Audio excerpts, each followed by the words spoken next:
Hello, everyone, and welcome to Slash Film Daily for September 27th, 2017. On today's show, we'll talk about the latest news, including Blade Runner 2049 early buzz. The first reviews have hit the web, and was it good? Was it bad? We'll tell you what we've heard. Lord & Miller's next film is in development, and it's kind of surprising, so stick with us. We'll talk about that as well. And we'll also talk about the growing cost of television shows. In the mailbag, we'll dive into the best DVD / Blu-ray special feature / making ofs that you may have missed. With me on today's show is Ben Pearson. Hey, what's going on? Not much. Not much at all. The last week and a half has been the slowest news has been in quite some time. Obviously, there's a film festival going on. There's the whole Alamo Drafthouse situation going on, which you can read an article on the site on Wednesday from us about that and all the updates. But let's get into the little news that there is. The Blade Runner 2049, the first social reactions have come out. Warner Brothers had an embargo on Twitter and Facebook reactions. The first press who saw it at the junket, which doesn't include you and me, are raving. What did they say?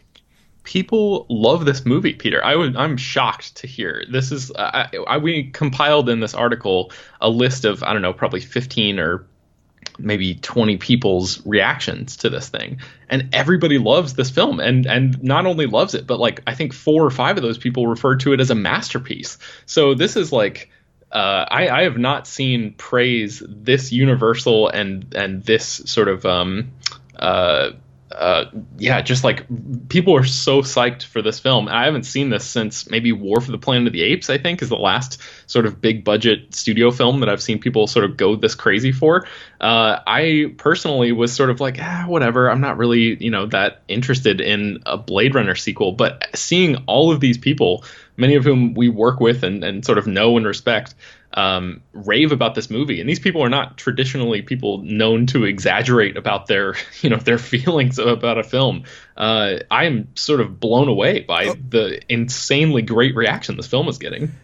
Me too. I mean, I was expecting this to be visually stunning. The first Blade Runner was a visual masterpiece. It was world building before world building was a buzzword. And the story was a little slow and not as great as the visuals, in my opinion. And I was expecting this to be the same. I was expecting this to blow me away visually and be a little, slow going. But the early buzz suggests otherwise. Yeah, they say it's a tight, twisty mystery. One person said it's the best movie of 2017 so far. Obviously, there is a lot of praise for the direction and the visuals and stuff like you mentioned. But yeah, just like people were saying, I sort of walked in, wasn't really expecting too much. But this is a groundbreaking science fiction masterpiece that's like astonishing and has, expands the universe in really interesting, fascinating ways. So as somebody who is sort of apathetic about the film going in, now seeing these reactions from all these people, I'm very much looking forward to this now. Yeah, you're not a huge fan of the original Blade Runner, right? Right, yeah, I'm sort of the same as you. Like, I watched it because it was so influential and all this stuff. I came to it much later in my movie-going life and was expecting it to be maybe a little faster paced or something, but it was, it's one of those films that like you can clearly see the mark it made and the impact it had on everything afterwards. Almost every sci-fi film after that, every futuristic city is influenced by Blade Runner. Totally, but like I just wasn't. I didn't connect to the story in a way that I think I've only actually seen it maybe once or maybe twice total in my life. So it's not something that I've gone back and revisited. It's like this is probably a controversial statement, but to me it's sort of like the Beatles. Like I understand the impact that they had, but I'm not really like a huge fan, so I don't go back and listen to them all the time. Ouch. That's just the analogy that I came up with. My girlfriend Kitra, not to out her, has not seen Blade Runner yet. So I've been wondering, I've been pondering if we should rewatch it before this new movie. There's films like obviously like Tron Legacy the original Tron is long, kind of boring. I mean, I guess it shares some comparisons with the original Blade Runner, sure, where it's visually stunning, but not the most exciting story of all time. Yeah, and I guess I should mention that Steve Weintraub over at Collider said in one of his reactions that you don't have to see the original Blade Runner to watch Blade Runner 2049, but it definitely makes the film better if you have. Yeah, I think we're gonna have to rewatch it then. Yeah, because she needs to have the best experience of this, for sure. Yes. And also there's an anime that came online that people can check out on slashfilm.com.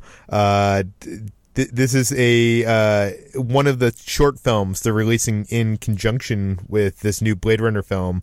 It's called Blade Runner Blackout 2022, and HT has a whole write-up on the site. It is stunning. You should check it out.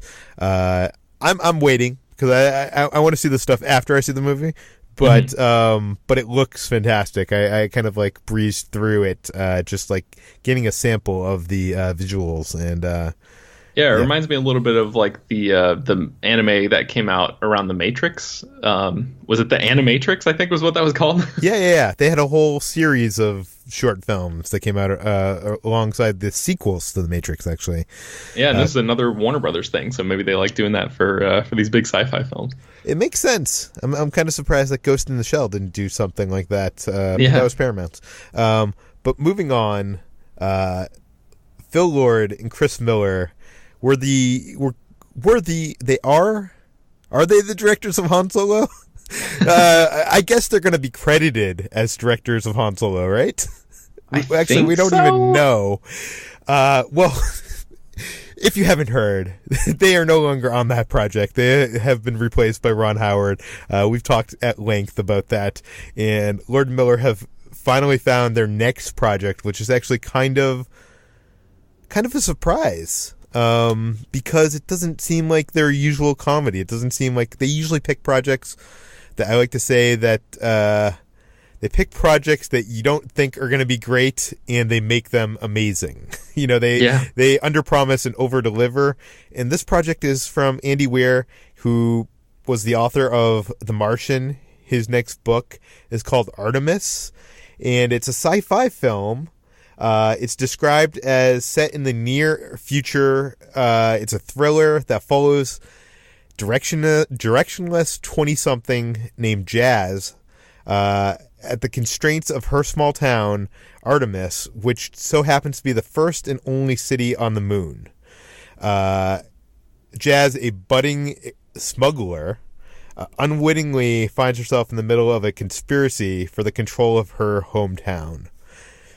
This sounds like it could be a Star Wars standalone movie. Yeah, it really does. Do you know what I mean? Like, it basically sounds like, there's all this stuff about how Lord and Miller couldn't make a big budget sci-fi movie, and it almost seems like a reaction to that they're like, fuck all that buzz. We're going to show them. Do you know what I mean? Yeah. Yeah, that's interesting. I would love to hear them talk about that and see if they actually, because they seem like the kind of filmmakers that would actually openly say if that was part of their, their decision-making process or not. Yeah, and we don't know much about this space adventure story, but we do know the author has said that he's really excited about it, that he got to do a, quote, science dork stuff I love, but this time with much more complex and character-driven plot. It's a big stretch for me, but I think it will come out well. Hopefully the readers will agree that Martian was straight-up human versus nature story where the goal was simple survival. Artemis is much more complicated crime story with mysteries involved. It was much more difficult to write and also a lot more interesting, I think. So Artemis will hit bookstore shelves and your Kindle and iPads and all that on November 17th, 2017. This looks like a book to get your hands on and read before it gets made into a big budget sci-fi film. Yeah, for sure. And lastly in the news, there is a story going around about the rising expenses for television productions. You wrote the story for SlashFilm.com. What do we know? Yeah, so the final season, the final 6 episodes of Game of Thrones are supposed to cost $15 million each. So that is crazy. That's such an insane number. But yeah, Variety did a really great rundown of the changing tides in television production costs right now and how everything is becoming way more expensive than it ever has been before. And peak TV has sort of exacerbated all of these costs. And it's made things a lot more difficult for the people who are actually making these shows because it's sort of spreading the field and thinning the herd almost. Like a reason that the production costs are going up is because there's a lack of experience among showrunners and crews and stuff like that, because there are so many more people making television now that, people are sort of being thrust into positions of power leading these shows who maybe have not been there before, who don't have the hours of experience that maybe more seasoned people do to be able to make the most cost-effective decisions. So it's something that I hadn't really considered before, but that definitely is playing a big role in that. I think the volume of scripted series has gone up something like 71% between 2011 and 2016. So at the end of this year, there are supposed to be over 500 scripted shows that aired during 2017 when the final tally is all sort of counted. So we were at peak TV. Yeah, absolutely. And the crazy part is that $15 million for that final season of Game of Thrones, of $15 million per episode cost, might not be as high as it gets. Netflix's finance chief, David Wells, was like, is $20 million an hour television possible? Certainly. So this is something that I think until this bubble bursts, we're going to see more and more increased costs because, as you know, all of these different streaming services and cable networks and stuff are just, the quality of television is rising so quickly that these people have to come up with visually cinematic, interesting looking TV to stand out among the pack. Yeah. I remember when the first season of Game of Thrones was on, and I was like, once that dragon grows up, they're not going to be able to afford to do this right. And I was so wrong. But $15 million isn't even the highest it has been. It should be noted that in the United States, the average broadcast network drama costs about $3 million per episode. So, $15 million is, 5 times that. But there have been instances where, pilots have cost more than that. Lost 2-hour pilot cost, I think, $14 million. Terra Nova's 2-hour pilot cost $20 million by some reports. And there's been a bunch of shows that have cost, Boardwalk Empire was the first show to do an $18 million first episode. I'm wondering, we've heard Game of Thrones that the next and final season is going to be feature-length episodes, so double the length of a normal episode. So I'm wondering if that, goes into the cost, because obviously, that's more shooting days, that's more visual effects, that's basically essentially, you're shooting the amount of video that is 2 episodes and releasing it as 1. Right. Yeah, so before that, I mean, I think Game of Thrones has been regularly doing like $5 to $10 million episodes. I think that's right. Yeah. Yeah. And there are a ton of shows that are, even Stranger Things. We don't really know a ton about the way Netflix conducts their business because all of their numbers are very secretive. But the first season of Stranger Things, each of the episodes cost $6 million. And then the upcoming season 2 has bumped that up to $8 million an episode. So yeah, HBO is still sort of leading the pack when it comes to, overall costs, because Game of Thrones is such a phenomenon. And it should be mentioned that the way that they can justify doing that is because that show has made them so much money from, merchandising and all sorts of other stuff. So it's justified, and it's a proven thing. It's like one of the biggest shows on television. So they feel like it's worth it. But everybody else has to catch up to that, basically. I was going to say, unlike other networks, cable networks, people are actually putting down money each month to subscribe to HBO, just like they are Netflix. So if those people, and I know a lot of them that are watching HBO just for Game of Thrones, it makes sense that they should put a lot of money into this show, because when it goes off the air, what's going to happen? Yeah. Which I guess is probably why HBO is developing, half dozen Game of Thrones spin-offs and sequels and prequels and whatnot. Right. Yes, which we've previously talked about. But you can read Ben's whole article on this at slashfilm.com, which should be up by Wednesday, and we'll have a listing of the most expensive shows of all time, and give you a lot more info on this subject. Let's get to a mailbag, because we haven't done a mailbag in, I think, a week now. In the mailbag, Kolin Singh asks, I listened to you and Chris the other day talking about top 10 movies. You mentioned that everyone should check out the making of for the movie Zodiac, and are there any other movies that you recommend seeing the making of? I own a ton of Blu-rays and DVDs for this purpose, but never get around to watching any of them. And that's the problem, right? Yes. Who has the time for this? Yeah, we were talking a little bit before, is like, back when I was in college and I had a ton of free time on my hand, I would watch a movie and then immediately after the film was done, just dive into the special features and figure out how it was made and watch all the documentaries and all that stuff. But, it's become a far more rare thing for me to actually take the time to do something like that. But I think you and I both have a few picks here of films where it's totally worth it to go into the special features and check out what they have to offer. Yeah, and a lot of my picks, and I think your picks too, are probably older movies, because we watched these special features, 5-10 years ago when we actually had free time. What's actually interesting I've noticed with recent releases, the special features, and especially these making of documentaries, have become kind of more standard featurettes and not as meaty. I'm wondering if that has to do with, now people are buying stuff on like iTunes, and the studios can tell how many people are watching, this special feature. Are they? I'm wondering if the studios are seeing like, oh, it's not worth it to put this much money into the making of this movie when everybody's just watching the movie and then maybe the audio commentary here. Right. Do you know what I mean? But let's get into it. I'll start with I mentioned Zodiac the other day. Zodiac has a great special feature on the invisible visual effects that go on in that movie.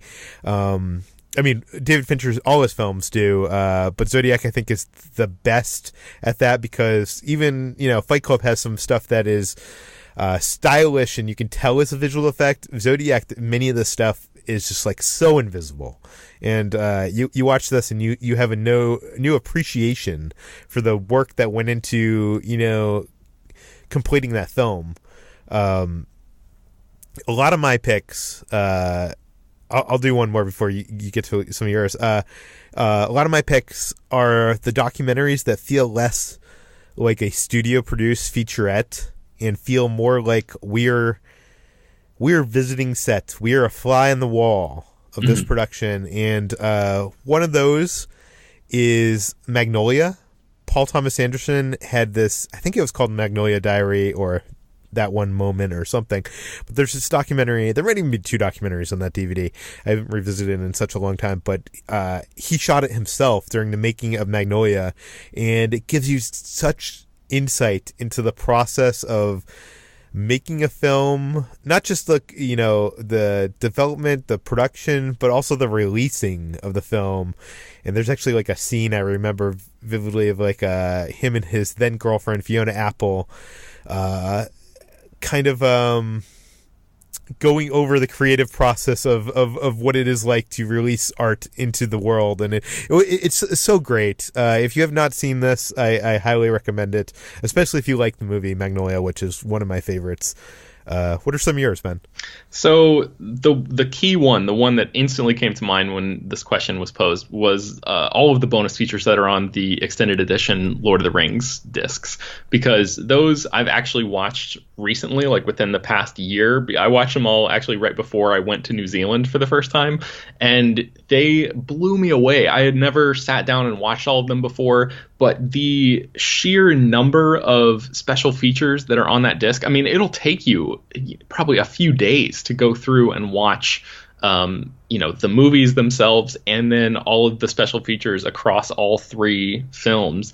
But it's definitely worth it if you're a big Lord of the Rings fan, because it somehow, even though I loved those movies already, it increased my appreciation for them so much more, because you get to see the extent of Weta's involvement in this whole thing. You get to see all of the different, how they basically made all of the pieces of chainmail by hand, like the tremendous amount of work that went into crafting this entire universe and building it from the ground up. All of that is extensively covered in all of these documentaries. There's a bunch of great stuff with the cast in there. There's documentaries about the music, which I love Howard Shore's score for those films. So yeah, if you just bought the Lord of the Rings set and have not taken the time to dive into the special features, I cannot recommend that highly enough. Next on my list is E.T. I think this came out a couple years ago on the most recent release of E.T., and they've just re-released it again, I think, on Blu-ray. So hopefully it's on there, but they have this documentary that was shot on set with unit publicists and whatnot while they were making the movie, and you get to see Steven Spielberg, talking with the kids about his, getting scores on some video game that they're all playing at the time. And I don't know, it's just cool to be, especially a film that you've probably seen. I mean, I've seen dozens and dozens of times. It's a film I love. And to basically get a glimpse onto that set while it was being made and seeing these people that created it. And it's not as much about how the magic was made, but just getting a glimpse into, the behind the scenes. And that it's just magical for me. Yeah, absolutely. The next one on my list is something that I actually mentioned on a recent episode of the show, Superman the Motion Picture Anthology. This includes every Superman movie, all the way from Superman the movie up until Superman Returns. And it has, obviously, the movies themselves, which all have commentary tracks, except for Superman Returns, which has a 3-hour making of documentary all to itself just about that movie. But it's 8 discs, and it has over 20 hours of bonus features. So, even if you don't know anything about Superman, all you need to do is get this box set and go through all of that stuff. And I feel like you could walk out and teach a college class about Superman or something, because it turns you basically into a Superman historian. It's so crazy how much just the sheer amount of content that is on those discs. I think I mentioned before that they have the original Fleischer Brothers cartoons, which inspired the later Superman cartoon and Batman the Animated Series. It's insane how much content there is. They have all the old George Reeves shows, and I think there's something about something involving a dog. What the hell name was it? It's something about Crypto the Super Dog or something. Yes. Shows up in this really old school a failed TV pilot from 1958 or something. Oh, The Adventures of Super Pup. That's what it's called. And then it's totally nuts. So you can watch that whole thing, which you can't really find very many other places in these bonus features. So there's a tribute to Christopher Reeve in there. There's archival footage, interviews with the cast members. It's really high quality stuff. The Superman Returns 3-hour making of was probably done in the peak of the DVD special edition era. I guess also Lord of the Rings. Sadly now we're more in this assembly line, make these featurettes and release them alongside the DVD. But one of the more recent picks on my list is Mission Impossible Ghost Protocol, the Brad Bird movie. Michael Giacchino's brother Anthony Giacchino filmed this documentary, which he's the guy that filmed the documentary for the Iron Giant, the recent documentary that was released for the Iron Giant, and showing the making of that, which is amazing. That's also a special feature, I think. So that's also on my list. There you go. But Anthony, the great thing about Anthony's documentary on Mission Impossible is he kind of was just there on the sidelines for the whole making of the film, and it started with like him. Some of the footage is like iPhone footage and stuff like that, and then it seems like they're like, oh, we're gonna get some budget for this, but it really gives you a glimpse at if you like to see how stunts are created and how that kind of movie magic is created, and making a movie with a movie star on the level of Tom Cruise and it not feeling like one of these assembly line studio produced featurettes. This is the one I would recommend to you. I'm not sure if Anthony was involved in J.J. Abrams' original Star Trek DVD, but that had also a ton of stuff, not just like one making of feature, but it had like, here's a featurette on the first unit director and what they do. So wow. if you're interested in seeing what happens on a set and what the different people do on a set, that original Star Trek DVD was incredible. Sadly, J.J. Abrams got too obsessed with the mystery box, and his DVDs and Blu-rays, the special features are like really sadly underwhelming, and I was so disappointed by that making of on the Force Awakens DVD now. But before, he used to love the process of movie making and giving us all an insight into that process. I'm saddened that the secrecy has kind of put a stop to that. Yeah. Well, another J.J. Abrams property is Lost, and the bonus features on that series, what you just reminded me of mentioning Abrams, that wasn't on my list. But thinking about the time that I've spent going through the bonus stuff for Lost, there's really a lot of great stuff on there. Damon Lindelof, who's always say what you will about the quality of his work. I know some people despise him, but he is one of those guys, kind of like Kevin Smith, where he's great just to listen to him talk and tell a story, and he's always like an engaging personality, and he's a major player in a lot of those behind the scenes documentaries and stuff like that are on the Lost box sets. So if you happen to have those, and if you're not watching the show, catching up with it on Netflix or something like that, if you actually have the physical box sets, again, dive into those and check out the footage, because they do a similar thing where they follow the entire crew and do like a day in the life on the episode of a show, and it sort of shows you them filming one episode over on a set in Hawaii, and then the camera sort of moves all the way over to Los Angeles and shows you that they're working on a different episode in post-production, and like the writers are writing a different thing and all that stuff. So it really gives you a good idea and sort of contextualizes the physical process of how much work it takes to make a television show. So definitely recommend those.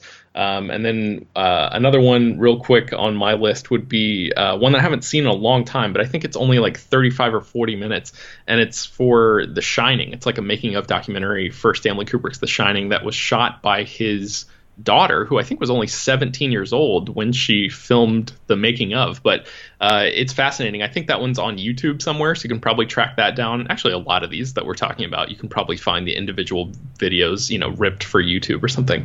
But yeah, I think Vivian Kubrick was the one who shot it, and it's like a 40-minute documentary. I think there's a part where it shows Jack Nicholson sort of getting amped up for his "Here's Johnny" moment of chopping the axe through the door, and that one's really Shelley great. Long, is that the person? Yeah, actress? yeah. I remember her breaking down. There's this whole part where she's breaking down on set. That documentary is fantastic, and I'm sure you could probably find it on YouTube if you're looking for it.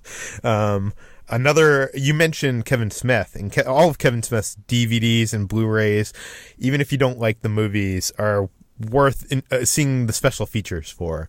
The commentary tracks are amazing, but I wanted to highlight because we're talking about making ofs, I wanted to highlight two of those. One is on the Clerks, I think 10-year edition, and it's called The Snowball Effect, and it's like this insanely long documentary about not only the making of Clerks, but the it going to Sundance and how it broke out and was kind of like part of this whole indie film revolution, and also the lasting effect it has had on not just fans but also independent film. It's a great documentary. A lot of time was put into it. Clerks 2, even if you don't love that movie, has a great documentary, which kind of like is a very honest look at Kevin Smith coming off Jersey Girl, coming off a failure that he knows is a failure, and returning to the safe space that, was the thing that created his whole entire career. And it's very insightful, very honest, and very, I don't know. I love those kind of documentaries. Yeah, definitely. I should mention, Peter, that it was Shelley Duvall, not Shelley Long. So anyone listening, you can, sheath your pitchforks. And they've already sent their emails. It's too late. I do this all the time, by the way. I listen to Slash Filmcast, and they'll say something, and I'll shoot off an email, and then a few seconds later they'll correct themselves. I'll have to send an apology. So I'm waiting for your apology if you sent that email.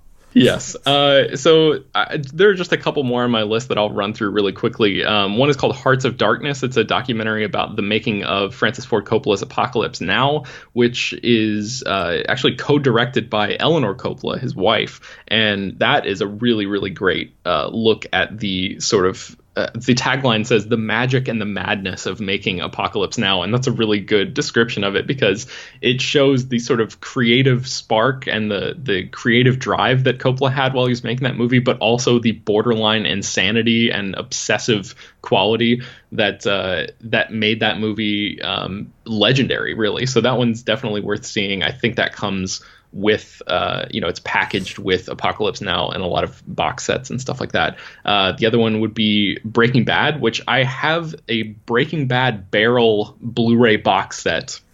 That's probably the best box set in the history of box sets. Really? Okay, so my parents got it for me for my birthday a couple years ago after the show ended, and I want to rewatch all of Breaking Bad before I dive into all that stuff. So I have it just sitting in my living room, and I haven't really gotten into it yet. But just knowing that there's 55 hours of special features and the 2-hour documentary and all sorts of stuff on there, I'm very excited to finally carve out the time to sit down. So I just wanted to sort of give a shout out to that, because it's got a great package and all sorts of cool little trinkets and stuff that come in with that set as well.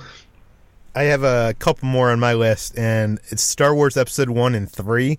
Episode 1 has an amazing documentary giving you a look behind the scenes of them making a big budget Star Wars movie.